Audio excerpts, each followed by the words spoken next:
Hey YouTube, this is CS and Wild Bill answering the question, who created God? This is an often asked question regarding Christian belief and relies on logic. One test of truth for a set of claims is logical consistency, so it should certainly be answered if Christianity is to be considered trustworthy. The underlying logic regards cause and effect. Imagine you are visiting a friend while the two of you sit in a room, you suddenly hear a high-pitched whistle like a tea kettle, yet no tea kettle is being heated. If you asked, "What caused that noise?" and your friend replied, "Nothing, it just happened," you'd probably object that your friend is lying, because for it to just happen is impossible. The regular state of things changed. What caused the change? A loud noise began to exist, but what caused it to start? Perhaps now you can see the underlying logical principle is this. Everything which begins to exist must have a cause. It is the law of cause and effect. A change in conditions is an effect, and an effect requires a cause. This logical principle is often used to challenge materialistic explanations for the origin of the universe as follows. Everything which begins to exist has a cause. The universe began to exist. Therefore, the universe requires a cause. So, what caused the universe? Materialists sometimes respond by turning the question back at a believer, like this example. Okay, maybe God created the universe, but then who created God? You could respond by pointing out the nonsense of an infinite regression of causes. Well, there's a high God who created God. And who created the high God? An even higher God, created by a still even higher God, and so on. Even the ancient Greek philosophers recognized this problem.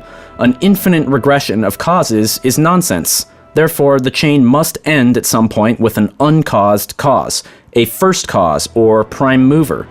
But there's an even clearer answer in Christian theology. God is defined as eternal.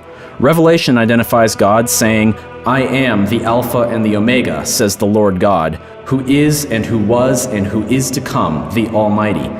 Even the basis of his personal name revealed to the Israelites, Yahweh, as told to Moses, is based on identity as the only being identified as self-existent. "I am who I am. Say to the Israelites, I am has sent me to you."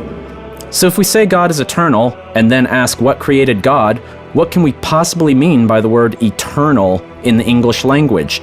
Looking up eternal on dictionary.com gives definitions overwhelmingly matching the scriptural description of eternal, including lasting forever, always existing, perpetual, ceaseless, existing outside all relations of time, being without beginning or end, everlasting, endless, immortal, synonym of infinite. To insist an eternal being must have a beginning is to completely miss what eternal means in English.